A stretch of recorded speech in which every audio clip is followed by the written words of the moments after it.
Nuit du 30-31 mars 1982. Vision. Ma vieille robe de chambre s'enfonce dans les eaux et disparaît dans un trou de sable comme aspirée. Ainsi soit-il. 1er avril 1982. Lettre personnelle. Il faut pourtant que j'essaie de te dire ce voyage. J'ai fait surtout du chemin à l'intérieur. On croit toujours que l'on arrive au bout ou au fond. Et puis il y a plus loin que le bout, et le fond reste insondable. Je suis rentré de là bien démoli, encore plus intérieurement qu'extérieurement. Mais c'est probablement ce qu'il fallait. Quand on est démoli dans le pire, ce n'est pas mal. Mais quand c'est le mieux qui s'écroule, c'est plus difficile. Et pourtant, quelquefois, je pense que c'est le mieux qui est notre plus invisible ennemi. Je n'en sais rien, je ne sais plus où j'en suis. Alors, tenons-nous-en aux faits extérieurs. Tout de même, j'ai reçu un sacré choc lorsque Sujata m'a dit il y a quelques jours, en recevant ton télégramme, « Oui, je crois que la recherche n'est pas terminée. » Moi, je croyais que l'illusion était terminée et que j'avais exploré le bout de mon illusion, ou du moins ce bout-là. Alors, dans tous les cas, l'illusion du Pacifique est bien réglée une fois pour toutes. C'est un paradis de truands. Et par-dessus le marché, un faux paradis. Et pourtant, je t'assure, toutes les apparences y sont. Vu d'un peu loin, seulement à 200 mètres des côtes, c'est paradisiaque. Les chapelets d'îles ceinturées de lagons bleu turquoise comme je n'en ai jamais vu. Des coulées d'émeraude franchées d'écume et de grands bleus violets du Pacifique, et ces côtes à pic qui s'écroulent dans la mer dans un délire de végétation. Des criques de rêve pour abriter des voiliers de rêve. Il y a d'ailleurs des quantités de navigateurs à la poursuite de leurs rêves qui viennent s'échouer ici et là, comme gratte-papier dans un bureau du gouvernement ou comme barman, le temps de gagner un peu d'argent pour aller plus loin dans leurs rêves, dont le meilleur est peut-être de faire un beau naufrage vrai. Mais c'est aussi un signe des temps. Et puis tu t'approches de la jolie côte de rêve, d'abord à Lofi, parlons de celle-là, que je guignais, inhabitée et en même temps proche d'une île plus grande, Futuna, pour se ravitailler. Je tire mes jumelles, tu vois, j'étais l'explorateur parfait, et je balaye ces côtes parfaites avec leur sommet dans une mer d'aigues marines,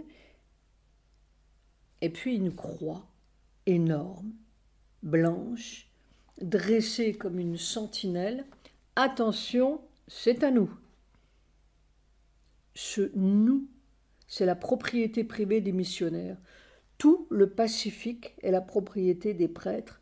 Et quels prêtres?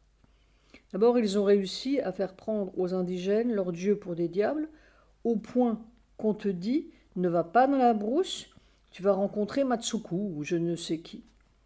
Leur dieu d'hier devenu mangeur d'hommes. Note de bas de page. Une fois, Sujata, en bonne indienne, a demandé à l'une des filles de l'île « Mais qui sont vos divinités ?» Horrifiée, la fille a répondu « Oh, ce sont des diables !»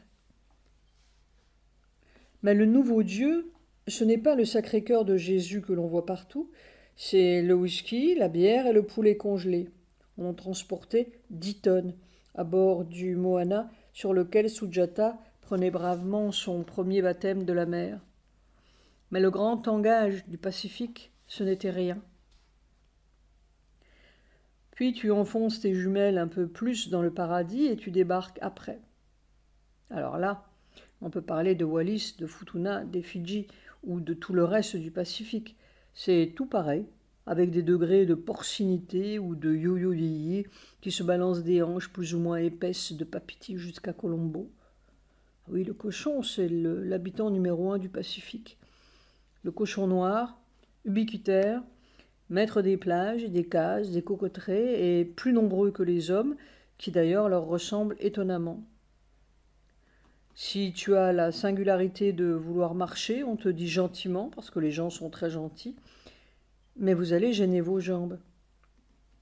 Évidemment, tu découvres tout de suite les moustiques et la filariose endémique qui gênent leurs jambes, mais la meilleure position reste vautrée, appuyée sur un coude, en attendant que le fruit vous tombe dans la main.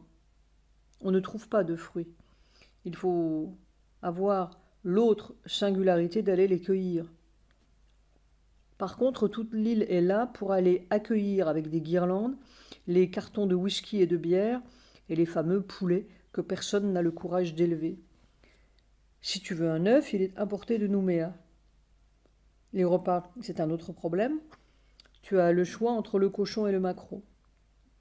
Mais pas beaucoup de choix. Ou bien il faut faire très vite. Parce que les mouches vont plus vite que toi. C'est une bataille pour savoir qui mange. Et Sujata, là-dedans, stoïque, un peu pâle, éventant les mouches et tâchant de manger un bout de banane cuite. Je dois dire qu'elle a été stoïque d'un bout à l'autre, surtout quand il s'agissait d'aller faire ses besoins en public sur la plage. Pardonne-moi ces détails, mais quand il s'agit d'une indienne et d'une jaïne par-dessus le marché, ce n'est pas mal. Et se battre avec les cochons impatients. Non, j'ai vraiment fait faire une dure tapassia à cette Inde pudique et hyper propre. Elle n'a jamais perdu le sourire. Elle essayait plutôt de m'en donner un peu. Moi, j'ai passé les journées à regarder les murs dans une maison de ciment ajourée, signe de richesse, appartenant à la famille royale de Toloké, à me demander ce que tout cela signifiait. Parce que la saleté extérieure, ce n'était rien, du moins pour moi. Et puis on peut concevoir que le cochon soit la monnaie d'échange au même titre que le dollar. Je ne suis pas sûre que le dollar soit plus propre que le cochon. Mais ce climat accablant, lourd, épais, qui vous vide de toute énergie, comme si réellement il fallait traîner ses jambes. Et puis cette mer, une mer qui n'est pas la mer, une mer qui n'est pas vivante, qui ne donne pas, ne vous emplit pas, une mer molle qui vient lécher les rivages accablants. Mais quel rivage! Je n'avais pas prévu cela. J'aurais dû mieux regarder ma géologie. Le Pacifique est volcanique. Tu comprends ce que cela veut dire? Du basalte noir, des rochers noirs, des criques déchiquetées, avec des falaises et des rochers noirs qui ressemblent à des monstres vomis ou à des cochons échoués. Sujata me disait que c'était comme du vase figé. J'ai essayé de lui expliquer qu'en français, on disait plutôt la vase. Et puis tu t'asseyais sur un coin de rocher en éventant les mouches et claquant les moustiques. Et c'était si joli de loin, mais vraiment joli, à ne pas croire. Et c'était tout faux. Un faux paradis. Et alors vulnérable, fragile. La jolie Longo Assi, notre hôtesse déjà épaisse, est en manu de toutes les couleurs, et qui se signait religieusement en passant devant chaque église, ne parlait que de revenants et des étrangers méchants qui jetaient des bouteilles à la mer avec des œufs de crocodile dedans pour manger le pays. Mais heureusement que le Sacré-Cœur était là et le pape. J'écoutais tout cela et je me disais qu'il suffirait d'un missionnaire pour susurrer dans leurs oreilles superstitieuses que nous étions des athées suspects. Alors, aller tout seul sur Alofi, ou d'ailleurs, ils avaient déjà installé une grotte de la Vierge avec miracle, et faire quoi? De l'évolution suspecte. Je crois que nous aurions eu vite un accident, entre guillemets. Et ce climat débilitant, 30 degrés jour et nuit. Évidemment, il y a des degrés de porcinité dans le Pacifique et des degrés de mouche et quelques différences de centigrades. Mais l'illusion est tenace et je me disais que peut-être ailleurs, peut-être plus bas en latitude, on découvrirait le poteau rose. Et en fait, je n'avais pas mal choisi en posant le doigt sur Futuna et Alofi parce que c'était encore le bout du monde, un vrai bout du monde dans tout ce Pacifique pollué par les touristes et les milliardaires. Mais nous allions découvrir bientôt les vrais cochons et l'électronique reine et les yo-yo yéyés qui se projettent de Hong Kong à Hawaï et à Papiti pour siroter un whisky au bord d'une piscine. Et cette image saisissante qui surnage au milieu d'un millier d'inanités, 10 heures du soir, une piscine déserte, éclairée au néon bleu, personne, pas un chat, mais une petite fille à demi nue, en slip de bain, 12 ans peut-être, les seins naissants, qui glisse sur les carrelages bleus sans nous voir, seule, tenant dans sa main un petit objet noir qu'elle regardait intensément. L'objet a fait blip et elle a disparu comme un somnambule dans les couloirs de l'hôtel. Tout de même, j'avais encore mon illusion.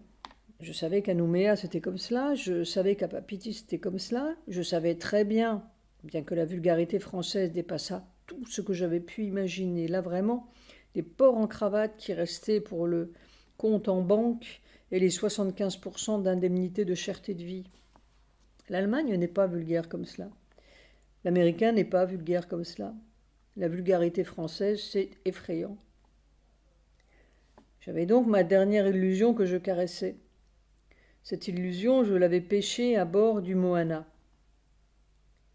Le soir venu, Sujata m'a demandé si j'allais à la messe. C'était inutile de lui expliquer qu'en français, cette messe-là était plutôt masculine. Et je suis descendue stoïquement aux messes pour avaler une côte de porc, tandis qu'elle tanguait stoïquement sur sa couchette, unique à bord. L'équipage bavardait et moi je découpais mon truc, et puis le second mate s'est mis à parler de Rurutu, les îles australes, 22 degrés de latitude et 12 degrés centigrades en hiver. On peut y porter un pull léger. Ah, je me disais voilà. Et une île merveilleuse, sauvage. Enfin, le rêve des navigateurs. C'est même là qu'est enterré Éric de Bishop, l'un des premiers navigateurs solitaires du début du siècle. Je me disais, à travers toute cette inanité, cette chaleur accablante, ces basaltes nauséeux, je me disais, mais il y a Rurutu. On va aller à Rurutu dans les îles australes. On ne peut pas rêver plus loin. J'ai donc pris mon courage à deux mains, et je t'assure qu'il fallait du courage après tout cela. Si je me suis trompée, je me serais trompée avec courage. Et je me suis résignée à passer par Papiti, puisqu'il n'y avait pas d'autre voie d'accès aux îles australes. C'était à 600 km au sud de Tahiti. Sujata et moi, nous arrivons crevés à Papiti, après déjà 30 jours de voyage et de malheureuses valises bourrées d'agendas qu'on trimballait d'un coin à l'autre sans avoir même le temps de les ouvrir. Déjà la brosse à dents, c'était toute une affaire. Il était 6 ou 7 heures du matin d'un jour qui était la veille ou le lendemain et d'une heure qui commençait à être aussi somnambule que la petite fille de Nouméa. On prend un taxi à la recherche d'un hôtel. Je te passe les éternelles histoires d'émigration et de police. En chemin, j'ai la malheureuse idée, après 3 ou 4 hôtels bourrés et sans place, de vouloir m'arrêter à une agence, Tahiti Voyage, pour prendre des renseignements sur les communications avec Rurutu. « Ah, mais vous tombez bien, hein, nous dit une matrone du nom de Phébé, qui ressemblait à une patronne de bordel en paréo.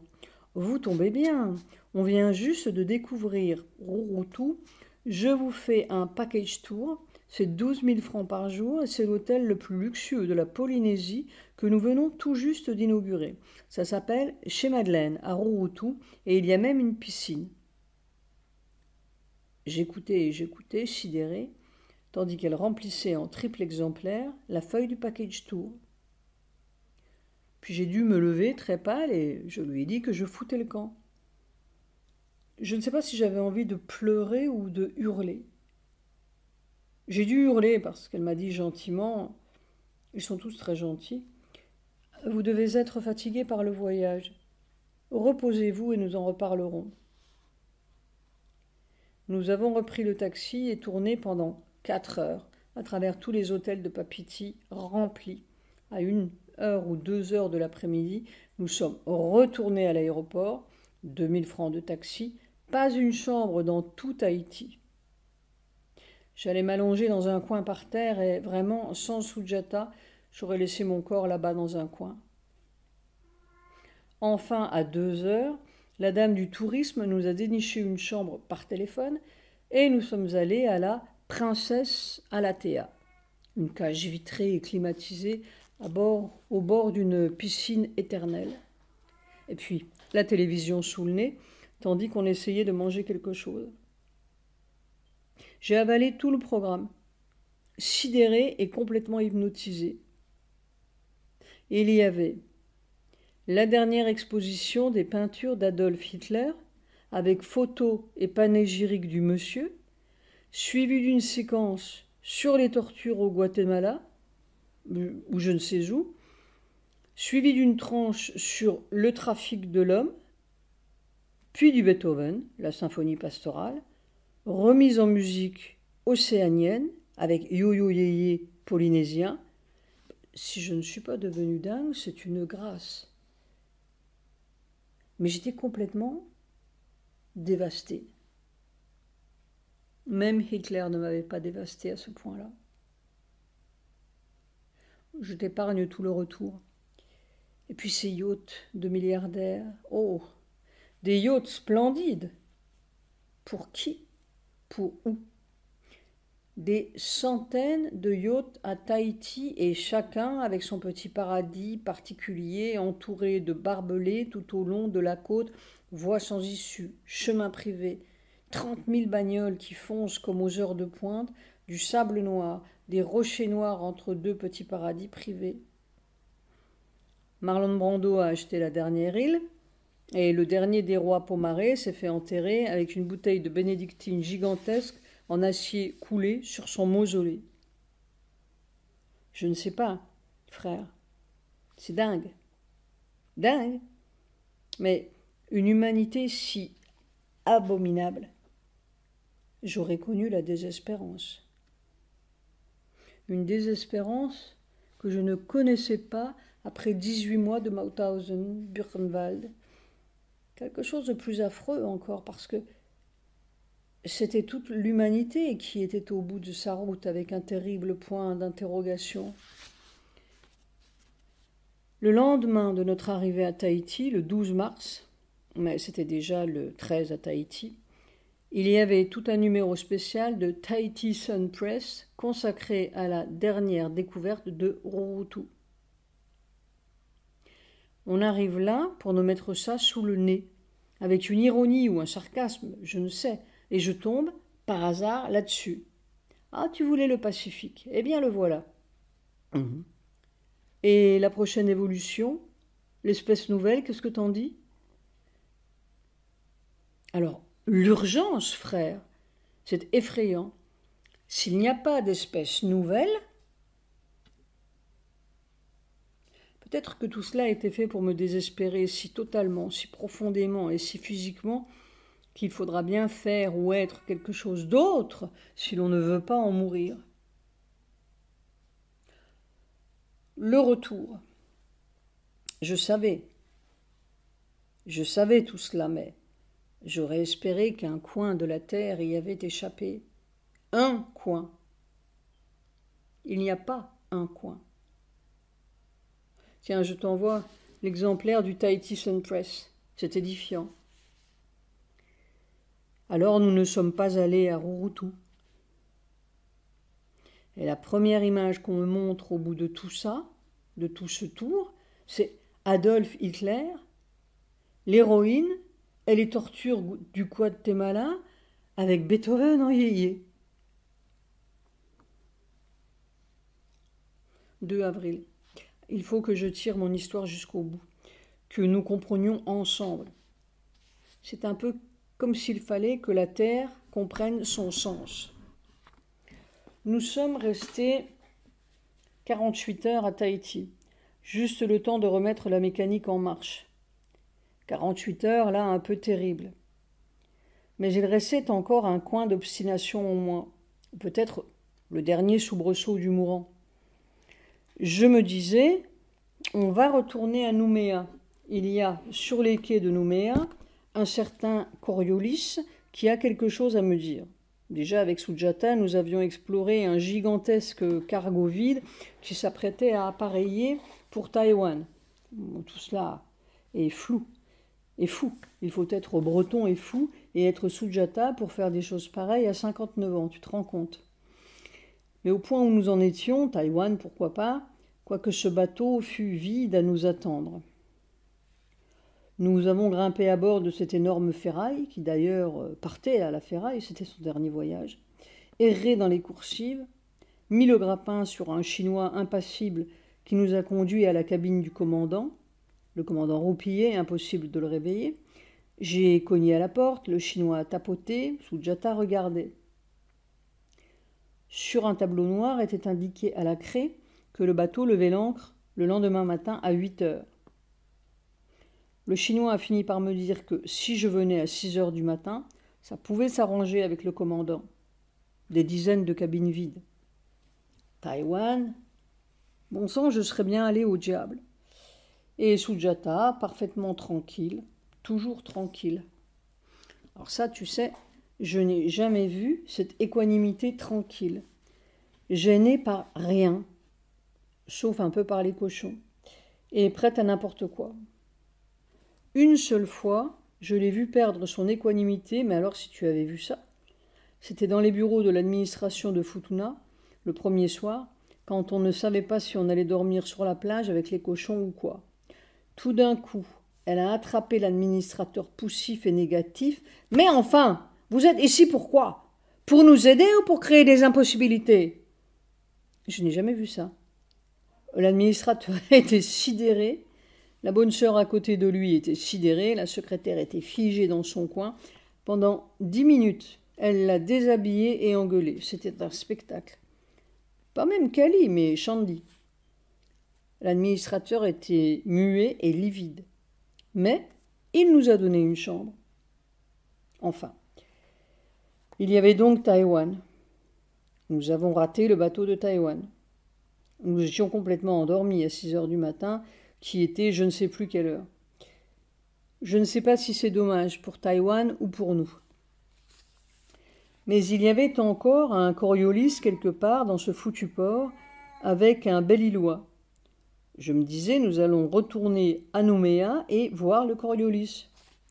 Nous avons pris un billet pour Nouméa, qu'on nous a fait payer 2 fois plus cher, parce que nous étions restés moins de 6 jours à Tahiti, jamais vu des touristes pareils. On débarque à la Tontuta. La police nous demande notre onward ticket, que nous n'avons pas. Onward, pour où? Un petit bonhomme réglementaire et en casquette bleue nous fait observer que notre visa n'est plus valable puisque nous sommes sortis de Nouméa. Vous allez payer cash votre billet onward et on vous refoule. J'ai argumenté, plaidé, puis j'ai fini par m'asseoir sur la chaise ronde du policier, crevé. J'avais heureusement eu l'inspiration de faire verser mes derniers francs à Papiti. J'ai tiré mon argent. Voyons. Onward jusque Singapour? Mais monsieur, à Singapour, on va vous demander onward pour où? Alors onward pour Colombo. Mais monsieur, à Colombo, on va vous demander onward pour où? Alors onward pour Madras. Mais monsieur, êtes-vous bien résident en Inde? Votre épouse, oui, mais vous? Je n'étais plus résident en Inde. Je n'étais plus rien du tout, ni nulle part, et je me voyais refoulée à Paris. D'ailleurs, je n'avais même pas assez d'argent pour aller jusque-là. J'ai fini par payer jusqu'à Colombo, un autre billet qui m'a coûté le double d'un aller-retour Delhi-Paris. Sur tout le Pacifique règne une compagnie d'aviation française nommée UTA, qui est une compagnie de gangsters, qui a le monopole et fait payer les prix qu'elle veut. Pas de gêne, puisque ce sont ou des fonctionnaires ou des milliardaires. Donc, pas de Nouméa. On nous a rembarqués dans l'avion qui attendait depuis 1 heure et le commandant s'est excusé du retard à cause de passenger trouble. Le trouble, c'était nous. Il a fallu avaler tout le parcours. Sydney, glacé, où Sujata a attrapé un rhume, Jakarta, Singapour. Là, transit. 2 jours de réflexion à essayer de remettre un peu en place la mécanique. Alors on rentrait en Inde et tout semblait si fou, si insensé. De Roissy à Singapour, Changi à la Tontuta, les passagers glissent le long des glaces électroniques qui s'ouvrent sur d'autres glaces électroniques qui s'ouvrent. Le bocal complet, parfait, organisé, et on ne veut de vous nulle part, à moins que vous n'ayez un billet onward vers d'autres places électroniques ou un billet de retour sur rien. On ne peut pas rester là-dedans, frère. Ce n'est pas possible, pas possible. Et je me disais, mais à Madras, on va me refouler tout pareil. Tantôt on n'a pas le droit d'être indienne, tantôt on n'a pas le droit d'être français. Et les Français, quelle est ma nationalité, frère? On a télégraphié à CPN qui m'a fait ouvrir les glaces électroniques du High Commissioner indien de Colombo, qui m'a fait ouvrir les glaces non électroniques de Minambakam à Madras, et j'étais dedans, jamais parti et peut-être jamais revenu. Là, j'ai commencé à être complètement déglingué. Des crampes faciales comme si je n'en pouvais plus de ce masque, puis des constrictions de la gorge. Il n'y avait plus qu'à rentrer à Land's End et à finir. Voilà le voyage. Bon, je viens de passer des jours assez amers à regarder tout cela. J'ai marché dans la forêt. Je me suis assis au pied de mon arbre. J'ai un arbre ami. J'ai encore marché. J'étais simplement un bout de corps dévasté. Tu comprends? Toutes les intuitions, toutes les pensées, toutes les jolies images, les signes, les visions de la nuit, tout devenait comme un tissu de mensonges. J'étais un tissu de mensonges, et puis c'est tout. Et alors cette énorme illusion. C'était pourtant joli ce que j'avais vu avec Robert là devant ma cheminée, et puis tout s'écroule. C'était seulement une imagination du subconscient humain. Même en 1945, à Mauthausen, quand les Russes sont venus me sortir de là, je n'étais pas aussi dévasté. Il y avait un onward quelque part. Et au bout de toute cette ronde de fous, je retrouve l'image de Hitler à Papeete. Puis je me fais traiter comme un chien, mais là alors vraiment comme un chien, par l'employé de l'Immigration Office de Houthi, un chrétien. « Ah, vous êtes encore revenu? Why don't you stay out? I'll notify the government. » Pourquoi ne restez-vous pas en dehors de l'Inde?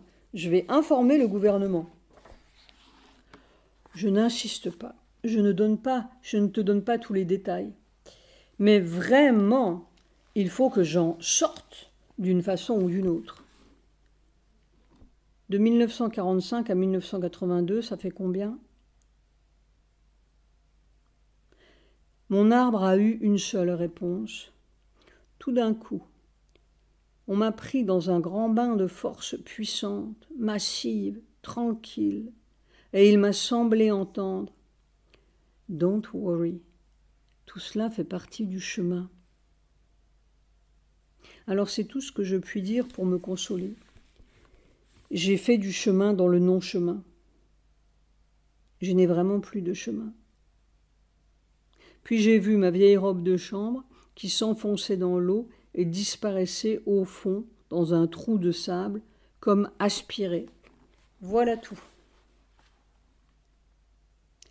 Alors puisque tout me faisait défaut, oh pas mon cœur, il est devenu si dense, si poignant, j'ai attrapé ma raison, ma bonne vieille raison que j'avais mise au rencard depuis tant d'années, et j'ai regardé tout ça objectivement. si c'est possible.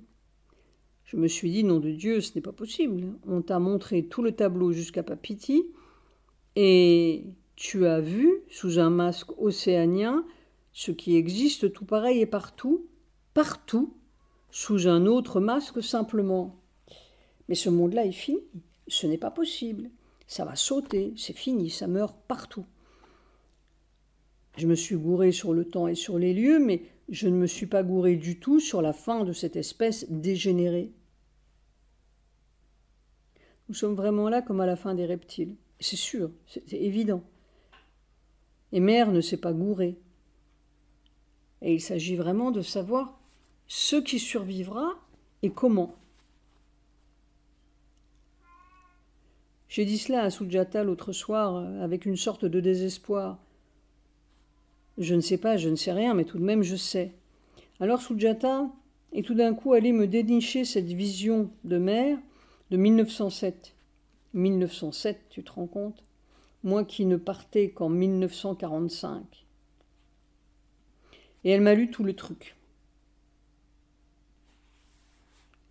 Un grand malheur plane au-dessus de nous.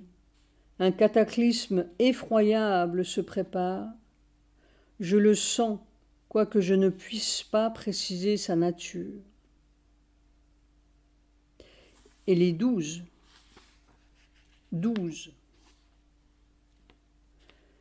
Ce bateau qui ressemble tellement à ce que Sujata avait vu il y a quelque 25 ans, mais il n'y avait plus mère et Sri Aurobindo, et c'était moi à la barre. Et je sens et je ne sais rien. Mais c'est là, on est dedans. J'ai fait le tour du Pacifique, mais ça fait partie du chemin en ligne droite. Ce n'est pas possible autrement. Simplement, j'ai épuisé ce qui n'était pas à faire. Et puis, il y a ton télégramme. I feel the search is not over. Je sens que la recherche n'est pas terminée. Puis Sujata, de sa petite voix tranquille, il a raison. Moi aussi, je sens que la recherche n'est pas finie. J'étais sidérée. Je me croyais en plein dans l'illusion et croyais que c'était la fin de l'illusion. Alors, encore une fois, j'ai empoigné ma raison et je me suis dit « voyons ». Évidemment, ces îles idiotes ne pouvaient pas être le lieu du refuge. On n'y trouve rien à manger, sauf du cochon, et elles dépendent toutes de l'extérieur pour survivre, sans parler du climat accablant. Et puis c'est encore dans l'orbite de l'hémisphère nord et sur le chemin des conflagrations, sans parler d'une humanité océanienne complètement dégénérée. Et ma raison, ma bonne vieille raison, a commencé à me tirer les yeux, non plus vers les Kermadec, mais vers la Nouvelle-Zélande. Parce qu'il s'est produit un phénomène assez curieux entre Nouméa et Papeete. Sujata et moi, nous nous figurions que nous étions en vol pour Papeete, naturellement, et puis tout d'un coup, on nous annonce que l'avion va se poser à Auckland. C'était le 11 mars, je crois, de ce côté-là de la ligne. Et il y avait à bord, à côté de nous, devant nous et un peu partout, une troupe de Néo-Zélandais, mais alors très gentils, charmants, qui faisait une atmosphère tellement différente de tous ces Français. Je n'ai pas pu m'empêcher de le faire remarquer à Sujata parce que je n'avais pas vu les Néo-Zélandais comme cela. Je les croyais lourds, protestants, pleins de Bibles et de moutons. Mais ils étaient tout à fait simples et charmants, sans prétention aucune, ouverts, et des gens honnêtes et sans histoire. Et surtout, pas toutes ces prétentions et ces sourcillements français. Oh, comme ils sont exaspérants, ces Français. J'étais tout à fait étonnée. Sujata a eu toute une conversation avec une petite néo-zélandaise tout à fait charmante, avec un drôle d'accent. Mais ce n'est pas tout. Notre avion s'est donc posé à Auckland. Il était minuit environ. Nous sommes descendus dans la salle de transit, bordée d'un immense couloir, et il y avait toute une atmosphère étrange. C'est différente de ce que nous avons respiré, ou mal respiré depuis près de 30 jours. Nous nous demandions si nous n'allions pas croiser Anne et Robert dans les couloirs. Mais en fait, ils n'étaient pas encore partis de l'Inde. Et puis, je ne sais pas ce qui a pris Sujata, Mais elle est sortie dans le couloir et elle s'est mise à faire de la gymnastique, des pas de danse et un 100 mètres à minuit à Auckland. Nous ne savions pas ce qui nous attendait le lendemain à Papeete. C'était vraiment étrange. C'était son corps qui tout à coup se sentait joyeux et respirant. Elle était tout aussi étonnée que moi après coup. Alors qu'est-ce que cela veut dire? Dans tout ce périple de fou, ce périple sans âme, pourrait-on dire, c'est la seule fois où quelque chose a vibré et souri, à minuit à Auckland. Ma vieille raison m'a dit encore, comme je regardais tout cela avec Sujata hier ou avant-hier, mais cette Nouvelle-Zélande, après tout, c'est un pays fertile, riche, en dehors de tous les tourbillons possibles qui pourraient saisir l'hémisphère nord. Un pays frais, sans conflit aucun, alors que tout le reste du monde est en conflit. Pas d'histoire de classe sociale, de race, on fait du beurre, du lait, de la laine et puis c'est tout, et sans prétention. Une humanité propre et gentille dans un climat qui ne vous débilite pas, mais pourquoi pas? Aux antipodes exactement. Les antipodes de leur folie destructrice et de leur grande outre cérébrale. Anne n'était peut-être pas si folle avec ses fjords. Voilà où j'en suis.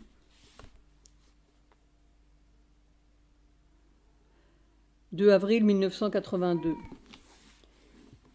Elle, la Nouvelle-Zélande, un tour de plus dans le bocal. 3 avril 1982. Je ne suis plus nulle part. La blessure est plus profonde que je ne croyais. Est-ce que je suis en train de mourir? S'il me disait « fais ça, va là », ce serait tellement simple, mais c'est ce mais qui est mortel. 4 avril 1982. Mais en dépit de tout, je t'aime. Le seul lieu, c'est en vous. Nuit du 4 au 5 avril 1982. Vision. Un vieux pot, tout cabossé et ébréché, et moi, disant d'un ton un peu ironique ou sarcastique, il doit être en train de subir la transformation. Ce vieux pot, c'était moi. Au pied de mon arbre. Nous sommes toujours là. C'est toi. C'est seulement toi qui oublies de temps en temps. 6 avril 1982. Vision de Sir C.P. Singh, traduite de l'anglais.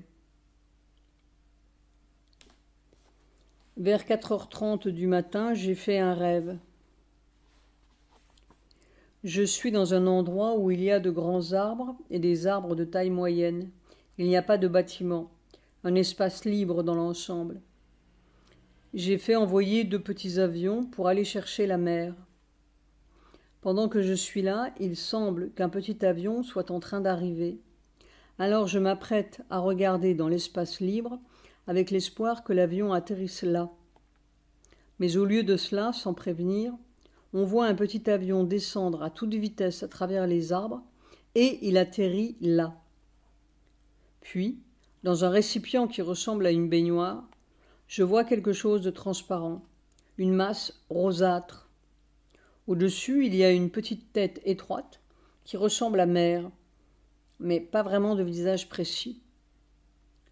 Je suis très étonné et me demande ce que c'est, de quoi s'agit-il? Est-ce bien mère? Car la masse qui est rosâtre est faite d'une substance qui ressemble à une sorte de gelée. Tout cela a soudain disparu, remplacé par une longue civière. Et je vois une forme blanche et habillée. C'est évidemment la mère. Elle n'est pas debout, mais allongée. Alors je me suis dit, il y a des gens un peu plus loin qui attendent. Entre-temps, le petit avion a disparu. Et j'aperçois le grand avion qui amène la mère. Je cours à l'espace libre, où elle doit atterrir, perplexe et me demandant ce que je dois faire. Je n'ai pas de fleurs, rien pour la rati. Note de bas de page. Cérémonie rituelle à la divinité avec des lampes. Tali, un plateau de métal où l'on met les ingrédients, fleurs, encens, poudre, colorée, etc., nécessaires à la cérémonie rituelle. La mère est en train d'arriver et il faut que je la reçoive. Je vois d'autres personnes avec des talis prêts pour la rati et je me dis, il faut que je la reçoive et je n'ai rien. Il pleut, on entend le tonnerre et je me réveille. 7 avril 1982. Sujata. Mère vous a laissé un gage. 14 avril 1982. Voyage à Lucknow. CPN. Votre place est en Inde, dans le nord, là où Krishna et les Pandavas étaient. Narad est très actif en Uttarakhand, contrefort des Himalayas. Et les Pandavas étaient les 5 frères qui combattirent aux côtés de Krishna pendant la grande guerre du Mahabharata. Narad est un demi-dieu qui vient souvent sur la terre dire les messages du ciel ou révéler les secrets du destin. 16 avril 1982. Satprem. Je ne veux plus écrire. CPN. Vous écrirez et vous jouerez un rôle dominant ces 3 années à venir, ou dans 3 ans. Aucune envie du dominant. 17 avril 1982. CPN. Vous êtes le lien. 22 avril 1982. Départ de Lucknow. 23 avril 1982. Delhi. Rencontre Chattopadhyay. Debi Prasad. Note de bas de page, un philosophe bengali tourné vers Sri Aurobindo. Départ de Delhi pour 26 avril 1982. Que je me noie dans ton amour, alors il n'y aura plus rien d'autre. Om. 27 avril 1982. Je recommence les asanas. Une nuit du 30 avril au 1er mai 1982. Vision. Indira dans une voiture noire, sur une route absolument noire et boueuse, vêtue de noir aussi semble-t-il, et sa voiture est tirée en avant par quelque chose ou quelqu'un que je ne vois pas. Il y avait un câble qui tirait la voiture. Note de bas de page. Évidemment, Indira est entraînée vers quelque chose de tout à fait néfaste, sinon magique. Elle a laissé le fil d'or du mantra de mer pour ce câble noir. Chacun choisit. Elle sera assassinée en octobre 1984. Consciemment, aspirer à traverser cette barrière humaine comme un obsédé, qu'il y ait au moins un être humain à essayer. Nuit du 1er mai 1982, du 1er au 2 mai 1982. Vision. Sujata voit le feu dans l'un des bâtiments de l'ashram. C'est le passé qui brûle. L'impression qu'il va se produire quelque chose en Inde ou dans le monde ce mois-ci. 4 mai 1982. Arrivée de l'agenda 3, anglais. 6 mai 1982.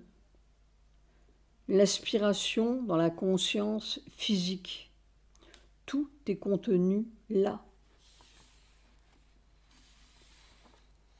13 mai 1982. Oui. Tirer le compte de l'avenir sur la terre. J'écoute une musique qui vient des bords lointains de l'univers. Fin du tome 2.